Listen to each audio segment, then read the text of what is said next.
Existem lugares onde o tempo não corre, ele apenas flutua. Colônia do Sacramento, no inverno, é um desses lugares. Eu fui para lá para desaparecer, para deixar para trás os destroços de um casamento que ruiu. Mas o que eu encontrei não foi o silêncio que eu buscava.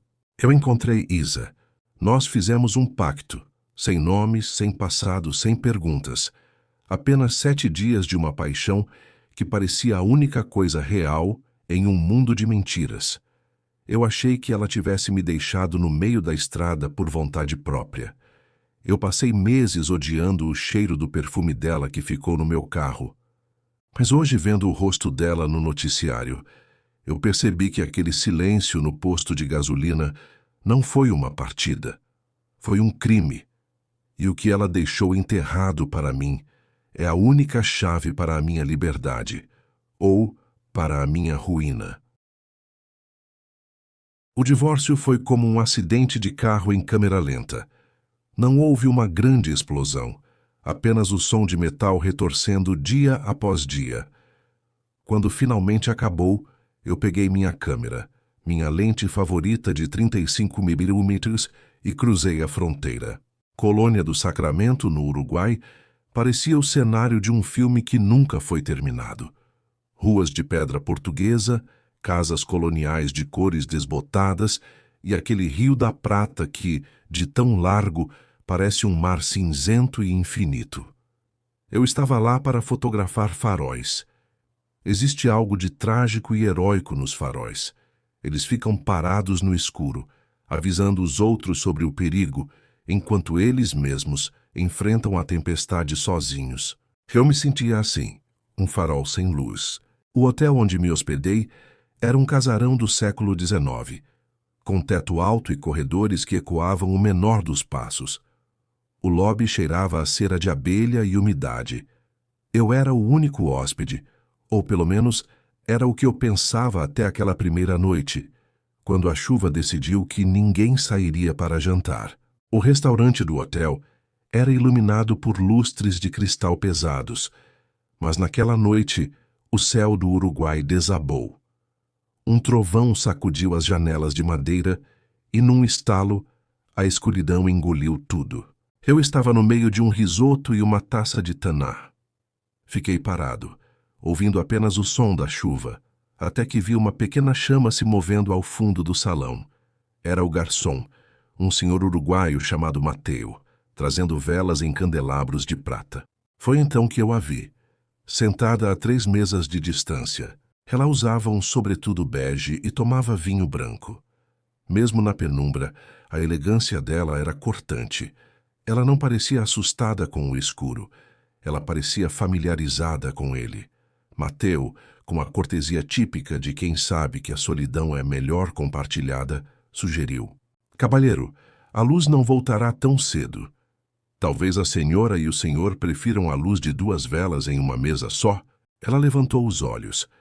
Não eram apenas olhos bonitos, eram olhos que pareciam ter visto coisas demais para alguém que não aparentava ter mais de 30 anos. Ela deu um leve sorriso, um gesto que parecia um esforço. "Eu não mordo", ela disse. A voz era baixa, aveludada, com um sotaque brasileiro que me fez sentir em casa e, ao mesmo tempo, a 1000 quilômetros de distância. Nós juntamos as mesas. O brilho da vela criava sombras dançantes no rosto dela, destacando uma tensão que ela tentava esconder no modo como segurava a taça. As mãos dela tremiam levemente. "Eu sou o Beto", comecei, mas ela levantou a mão me interrompendo. "Não, sem nomes, sem o que você faz, sem por que você está aqui." Eu estranhei, mas aceitei. Eu também queria ser outra pessoa. "Então, como devo te chamar?" perguntei. "De Isa. Só Isa. E vamos fazer um pacto, Beto. Pelos próximos minutos ou horas, somos apenas 2 pessoas em um restaurante escuro em Colônia. Sem passado, sem futuro. O presente é a única coisa que não pode nos trair. Bebemos." O vinho soltou as palavras, mas não os segredos. Falamos sobre música, sobre o cheiro da maresia, sobre como a luz de Colônia é diferente de qualquer outra no mundo. Mas sempre que eu chegava perto de uma pergunta pessoal, ela desviava com uma agilidade quase treinada. Ela era uma incógnita, e para um fotógrafo não há nada mais sedutor do que um mistério que a lente não consegue capturar. A luz voltou durante a madrugada, mas o pacto permaneceu. Acordei com o som das gaivotas e o cheiro de café. No café da manhã, Isa estava na varanda, olhando para o rio. Ela parecia mais pálida à luz do dia, com olheiras que a maquiagem cara não conseguia esconder totalmente. Eu estou indo para o leste, eu disse, parando ao lado dela. Vou subir a costa até Punta del Diablo, fotografar os faróis de José Ignácio e Cabo Polônio. Ela se virou. O vento soprava o cabelo dela sobre o rosto. O seu carro é confiável? Ela perguntou com um meio sorriso. É um SUV velho, mas aguenta as estradas de terra. Por quê? Porque eu preciso sair de Colônia. E eu acho que não quero mais ficar sozinha com os meus pensamentos. Não houve discussão de custos ou logística. Ela subiu, desceu com uma mala pequena e cara e entrou no meu carro. Quando fechei a porta do carona, senti que estava selando o destino de nós dois. Eu só não sabia se estava salvando Isa ou me jogando voluntariamente no mesmo abismo que a perseguia. Pegamos a Ruta 1 em direção a Montevidéu, mas logo cortamos para as estradas secundárias que beiram o mar. O Uruguai no inverno é uma pintura em tons de ocre e azul cobalto. As estâncias de gado passavam pela janela como borrões de nostalgia. Isa era uma passageira silenciosa, mas presente. Ela mexia no rádio buscando estações locais que tocavam tangos dramáticos ou folclore uruguaio. À medida que os quilômetros passavam, a barreira do anonimato começou a derreter, não com fatos, mas com sensações. Paramos em uma praia deserta perto de Piriápolis. O vento estava tão forte que era difícil respirar. Ela correu em direção à água, rindo pela primeira vez. Um riso curto, quase infantil. Eu peguei minha câmera e a foquei. No visor, vi algo que me paralisou. Isa não estava olhando para o mar. Ela estava olhando para trás, para a estrada, com uma expressão de pavor puro. Ela percebeu que eu a observava, e sua expressão mudou instantaneamente para um sorriso forçado. A vista é linda, não é? Ela disse, voltando para o carro. Naquela noite, em um hotel pequeno em La Paloma, a tensão entre nós transbordou. Não era apenas desejo, era um reconhecimento de duas solidões que se encontraram na neblina. O contato foi suave, quase urgente, como se cada toque fosse uma confirmação de que ainda estávamos ali, de que éramos reais. Mas mesmo no calor daquele quarto, Isa nunca tirou totalmente a guarda. Ela era um quebra-cabeça cujas peças pareciam estar mudando de lugar enquanto eu tentava montá-lo. Saímos de La Paloma sob um céu que parecia de chumbo. A estrada em direção à rocha é uma linha reta que corta campos onde o gado se aglomera para fugir do vento. Dentro do carro, o aquecedor lutava contra o frio que insistia em entrar pelas frestas. Isa estava estranhamente quieta, as mãos cruzadas sobre o colo, os olhos fixos em um ponto inexistente no horizonte. Foi quando o som cortou o silêncio. Não foi um som moderno, foi o toque estridente e metálico de um celular antigo, um desses aparelhos de flip que não víamos há uma década. Eu tomei um susto. O som vinha de dentro da bolsa de Isa, que estava aos meus pés. Ela reagiu como se tivesse levado um choque elétrico. Suas mãos mergulharam na bolsa com uma urgência desesperada. Ela abriu o aparelho e eu pude ver pelo canto do olho que não havia nome no visor. Apenas uma sequência de números que parecia um código. "Olá", ela disse, a voz subindo uma oitava carregada de um medo que ela não conseguia mais esconder. O que quer que a pessoa do outro lado tenha dito, durou menos de 10 segundos. O rosto de Isa drenou toda a cor, ficando da cor da neblina lá fora. Suas mãos tremiam tanto que ela quase derrubou o aparelho. Eu sei. Está acabando. Eu só preciso de mais 2 dias. Ela sussurrou e desligou sem esperar resposta. Antes que eu pudesse perguntar qualquer coisa, ela baixou o vidro do carona. O vento gelado do Atlântico Sul invadiu a cabine, trazendo o cheiro de sal e terra úmida. Ela removeu a tampa traseira do celular, arrancou o chip e o jogou pela janela. Eu vi aquele pequeno pedaço de plástico sumir no asfalto em 1 segundo. Isa, o que foi isso? Perguntei, sentindo meu estômago dar um nó.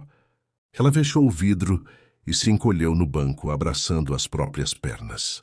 Se você me ama, Beto, se você realmente sente o que diz que sente nesses últimos 2 dias, não faça essa pergunta. Apenas dirija. Por favor, apenas dirija até onde a estrada terminar. Dirigimos por mais 2 horas em um silêncio que pesava toneladas.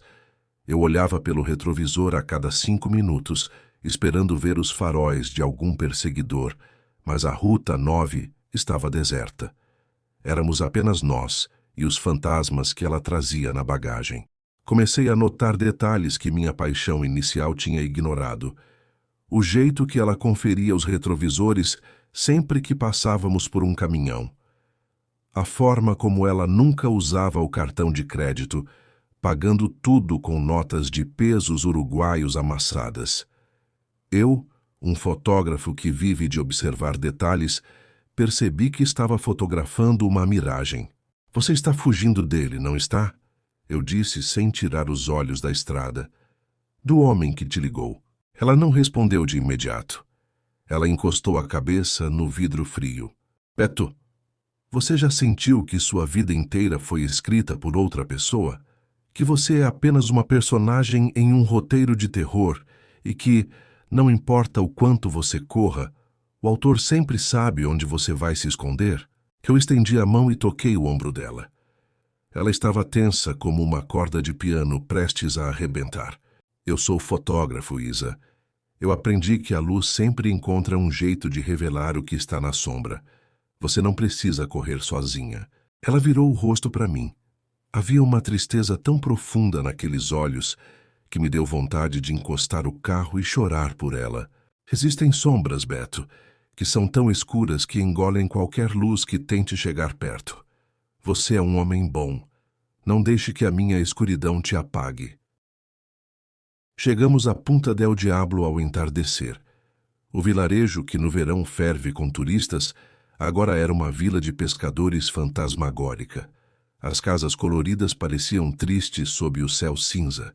Aluguei uma cabana de madeira isolada, bem em cima das rochas, onde o mar batia com tanta força que as paredes tremiam.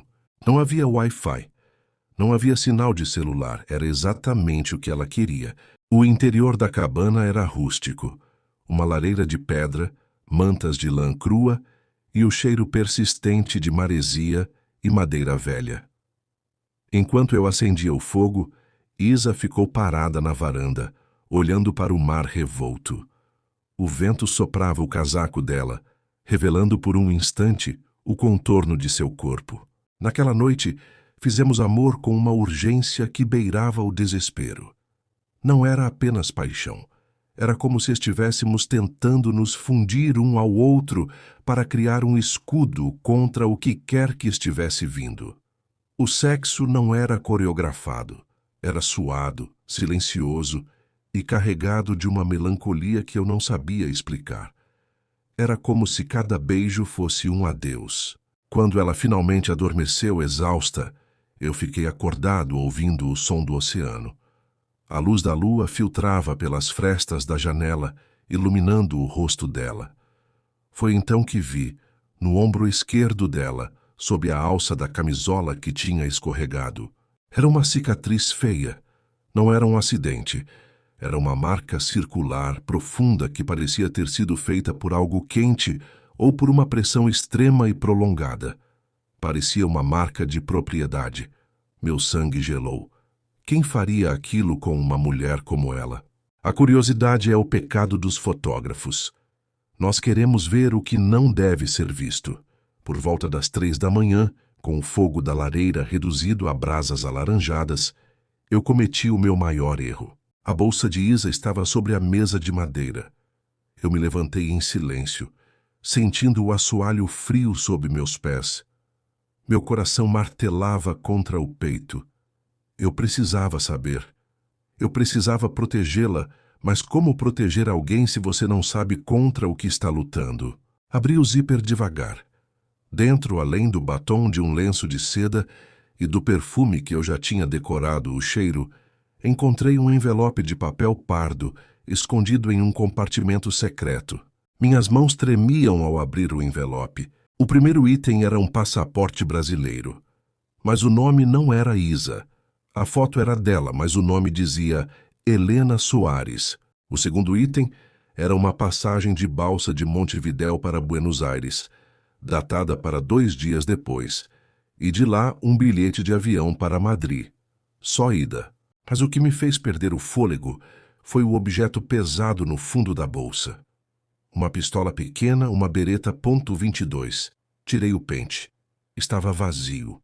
Ela estava carregando uma arma descarregada, como um amuleto de proteção ou um último recurso desesperado. Você encontrou o que queria? A voz dela veio da escuridão do quarto. Dei um pulo, quase derrubando a bolsa. Isa estava de pé na porta, enrolada em uma manta de lã. Ela não parecia brava. Ela parecia derrotada. Ficamos em silêncio por um tempo, que pareceu uma eternidade. Apenas o som do vento uivando lá fora. Eu ainda segurava o passaporte com o nome Helena. Quem é Helena? Perguntei, a voz saindo rouca. Ela caminhou até a mesa e pegou o passaporte da minha mão. Ela o olhou como se fosse um objeto amaldiçoado. Helena é uma mulher que morreu há muito tempo, Beto. Ela era jovem, ingênua e acreditava que o poder era uma forma de proteção. Ela se casou com um homem que não aceita não como resposta. Um homem que é dono de metade das terras que você fotografou hoje e de metade das pessoas que fazem as leis no seu país. Ela se sentou na cadeira, a luz das brasas desenhando sombras profundas em seu rosto. O que eu vivi com você nesses últimos dias? Essa viagem, o frio, o vinho, as conversas sobre nada. Beto, aconteça o que acontecer amanhã. Saiba que essa foi a única semana que eu vivi de verdade nos últimos 10 anos. Todo o resto foi apenas sobrevivência. Eu me ajoelhei na frente dela, pegando suas mãos geladas. Nós podemos fugir, Isa. Ou Helena, eu não me importo com o nome. Eu tenho economias, podemos atravessar a fronteira para o Brasil, sumir no interior. Ela deu um sorriso triste e acariciou meu rosto com as costas dos dedos. O mundo é pequeno demais para quem ele quer encontrar, meu querido. Agora volte para a cama. Vamos fingir só por mais algumas horas que o sol não vai nascer. O sol nasceu pálido sobre as dunas de Punta del Diablo. Não houve despedida oficial da cabana, apenas o som das malas sendo fechadas e o fogo da lareira transformado em cinzas brancas. Isa estava em um estado de alerta que beirava a paranoia. Ela não olhava mais para mim com a mesma ternura. Seus olhos estavam cravados no retrovisor. Vamos para o Chuí, ela disse assim que entrei no carro. É o ponto mais próximo. Se eu conseguir cruzar a fronteira de carro sem passar pela imigração formal do porto, tenho uma chance. A estrada que leva ao Chuí é uma das mais solitárias do continente. É uma linha reta que atravessa banhados e reservas de proteção ambiental. De um lado, o oceano invisível atrás das dunas. Do outro, campos infinitos. O vento lateral batia no SUV com tanta força que eu precisava segurar o volante com as 2 mãos para não sair da pista.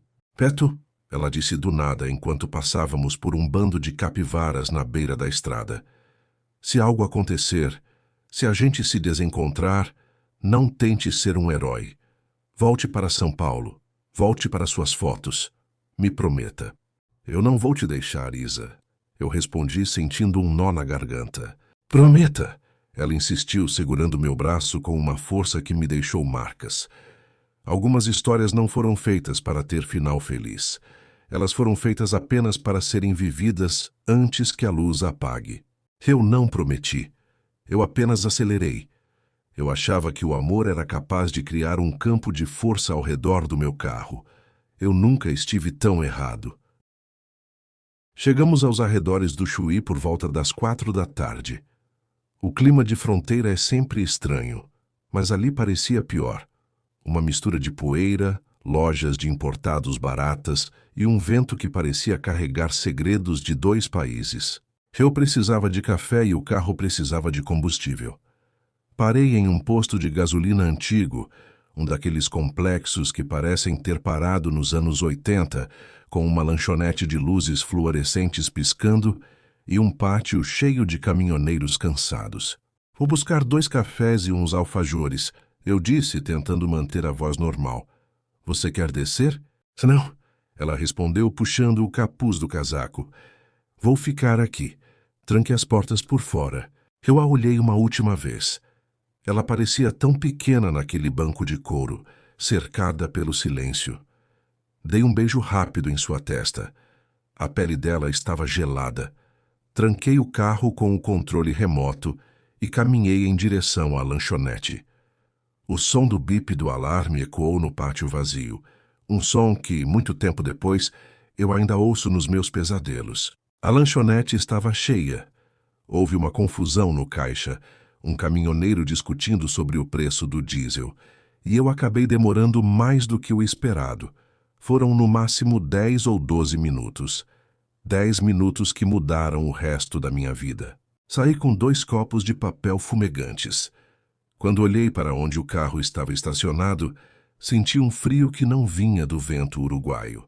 A porta do passageiro estava escancarada. Corri, deixando os cafés caírem no asfalto manchado de óleo. Risa! Gritei, mas minha voz foi engolida pelo barulho de uma carreta que ligava o motor ali perto. O carro estava vazio. A bolsa dela não estava lá. O envelope pardo também não. Mas no banco de couro onde ela estava sentada, havia algo que me fez cair de joelhos. O perfume dela. O cheiro de sândalo e chuva era tão forte que parecia que ela ainda estava ali. E caído no assoalho, o passaporte com o nome de Helena. Eles tinham levado ela, mas por algum motivo deixaram o documento para trás. Ou talvez ela o tivesse jogado ali em um último ato de desespero. Olhei ao redor. Vi um carro preto de vidros escuros saindo em alta velocidade pelo acesso lateral do posto, fundindo-se ao tráfego de caminhões que cruzava a fronteira. Não houve gritos, não houve tiros. Foi uma remoção cirúrgica. Passei as 6 horas seguintes como um zumbi. Fui à polícia local. Fui à gendarmeria uruguaia. Tentei explicar que uma mulher tinha sido sequestrada. Qual o nome dela, senhor? O policial perguntou com um tédio que me dava vontade de socar a parede. Isa, ou Helena Soares, eu disse, entregando o passaporte. O policial checou o documento no sistema. Ele franziu a testa e me olhou como se eu fosse um louco. Senhor, este passaporte consta como cancelado por óbito há 2 anos. Helena Soares morreu em um acidente de carro em Minas Gerais. E as câmeras do posto, ele deu de ombros, estão em manutenção. Saí de lá sentindo que o mundo estava se dobrando sobre si mesmo. Voltei ao posto. Interroguei o frentista, o garçom, os caminhoneiros. Ninguém viu nada. Ninguém viu uma mulher de casaco bege. Ninguém viu um carro preto. Era como se ela nunca tivesse existido. Como se os 7 dias que passamos juntos fossem um surto psicótico causado pela minha solidão pós-divórcio. Se não fosse pelo cheiro de sândalo impregnado no meu banco, eu mesmo teria acreditado que enlouqueci. Dirigi de volta para o Brasil naquela mesma noite. Cruzei a fronteira como um fantasma. As luzes do Chuí sumindo no retrovisor pareciam as luzes de um sonho que se transformava em pesadelo. Quando cheguei em casa em São Paulo, o apartamento parecia uma tumba. Tentei retomar minha vida. Tentei voltar a fotografar, mas todas as minhas fotos pareciam vazias. Eu olhava para as imagens que tirei dela naquela praia em Piriápolis, mas as fotos estavam borradas, como se a lente se recusasse a focar nela.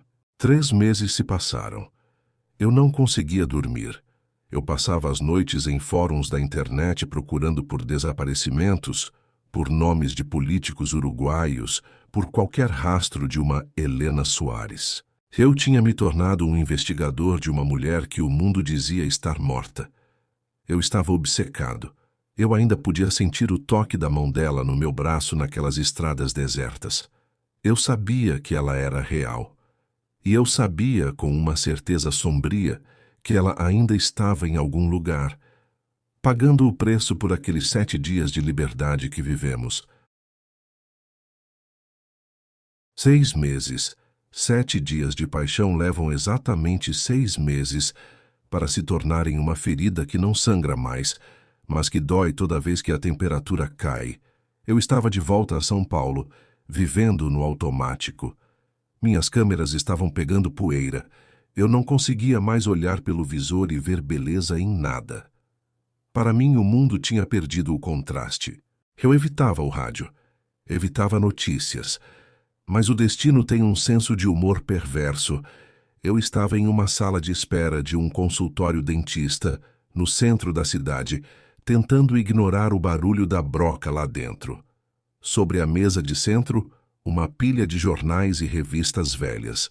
Meus olhos pousaram em um jornal de grande circulação, de 2 semanas atrás.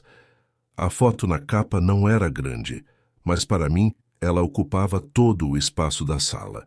A manchete dizia: "O julgamento da década, Viúva Negra do Sul enfrenta o tribunal hoje."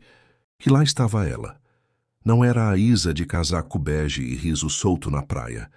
Era uma mulher de expressão gélida, vestindo um uniforme de detenta, cercada por policiais.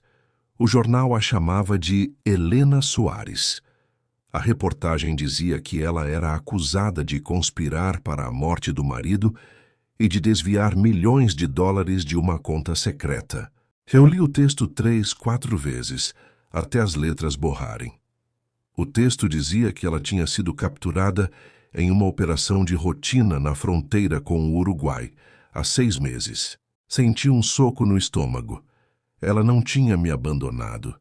Ela tinha sido levada naquele posto de gasolina enquanto eu comprava um café idiota e pensava no nosso futuro. Enquanto eu tomava meu café, a vida dela estava sendo destruída a poucos metros de mim. Passei a noite em claro, cercado por recortes de jornal e abas de navegador abertas. A história oficial era perfeita, limpa e mortal. Helena Soares, a esposa troféu que se tornou gananciosa. Mas eu conhecia o toque daquela mulher. Eu conhecia o medo nos olhos dela quando o celular tocava. Comecei a ligar os pontos que os jornalistas ignoravam. O marido dela, o falecido empresário, tinha conexões com o Porto de Rio Grande e com esquemas de lavagem de dinheiro que envolviam metade da bancada política do Sul. Helena não o matou por dinheiro. Ela tentou fugir porque ela era a única peça que não podia ser controlada.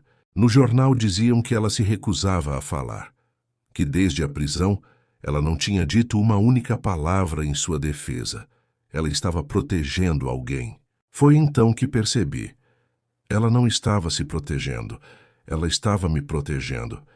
Se ela abrisse a boca, se ela contasse sobre a fuga, sobre o fotógrafo brasileiro que a ajudou, eu seria o próximo.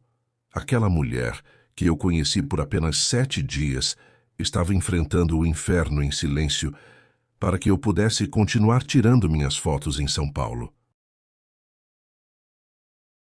2 dias depois da minha descoberta no jornal, recebi uma notificação de uma caixa postal, que eu quase não usava mais.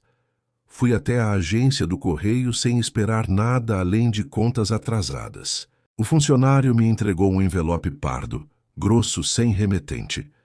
O carimbo de postagem era do Chuí, datado de poucos dias após o desaparecimento dela. O envelope tinha ficado retido por algum erro burocrático, ou talvez estivesse esperando o momento certo para chegar. Minhas mãos tremiam tanto que tive dificuldade para abrir. Lá dentro não havia cartas.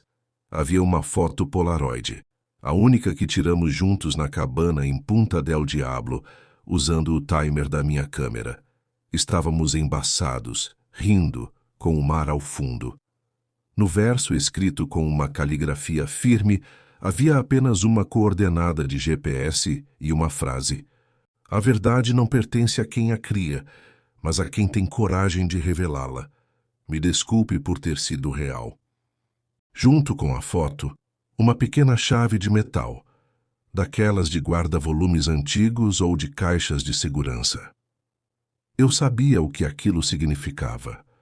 Ela tinha deixado o seu seguro de vida comigo. Ela sabia que seria pega. Ela sabia que o tempo dela estava acabando desde o momento em que aquele chip foi jogado pela janela do carro. As coordenadas me levaram de volta ao sul. Não para o Uruguai, mas para uma estrada vicinal perto de Pelotas, em um farol abandonado que eu mesmo mencionei que queria fotografar durante a nossa viagem. O lugar era desolado. O vento uivava através das frestas da torre de tijolos vermelhos. Seguindo a coordenada exata, cheguei a uma formação rochosa a 50 metros do farol. Comecei a cavar com as mãos, com fúria, com desespero. A 30 centímetros de profundidade, meus dedos tocaram plástico, uma maleta de metal envolta em sacos de lixo pretos. Dentro da maleta, a verdadeira história de Helena. Não havia dinheiro. Havia HDs externos, documentos originais de transferências bancárias ilegais e gravações de áudio. Era o mapa da corrupção que sustentava o império do marido dela. E havia algo mais. Um bilhete escrito às pressas. "Beto, se você está lendo isso, eu já não sou mais Isa. Use isso para se proteger, ou use isso para nos vingar. A escolha é sua, mas lembre-se, eles podem apagar um nome, mas não podem apagar o que sentimos naquelas noites em Colônia. Aquilo foi a minha única verdade." Eu estava sentado no chão úmido, segurando as provas que poderiam derrubar governos e libertar a mulher que eu amava, ou que poderiam me colocar uma bala na cabeça em menos de 24 horas. Hoje estou sentado em um café em frente ao prédio da Polícia Federal. A maleta está no banco do carona. Eu olho para o reflexo do meu rosto no vidro e quase não me reconheço. O fotógrafo cansado morreu naquela estrada no Uruguai. Eu sei o que vai acontecer se eu entrar naquele prédio. A vida pacata de São Paulo vai acabar. As fotos de faróis vão ser substituídas por depoimentos, advogados e, possivelmente, uma vida sob proteção. Mas então eu lembro do cheiro de sândalo. Lembro do pacto que fizemos de viver apenas o presente, e o meu presente exige que eu honre a mulher que se sacrificou por mim. Eu pego minha câmera uma última vez. Tiro uma foto do prédio, do movimento da rua, da maleta, um registro final da minha antiga vida. Abro a porta do carro. O vento frio bate no meu rosto, e por um segundo eu sinto como se Isa estivesse ali, segurando minha mão, como fazia naquelas curvas da serra. Eu não sei se vamos nos ver de novo. Não sei se o sistema vai devolvê-la para mim ou se ela vai se tornar apenas um nome em um processo longo. Mas de uma coisa eu tenho certeza. O anonimato acabou. Eu caminho em direção à entrada. Meu nome é Beto, e eu vim entregar a verdade sobre Helena Soares. O que achou da história? Se inscreva no canal e ative o sininho para não perder nenhuma nova história. Obrigado pela sua companhia. Nos vemos na próxima.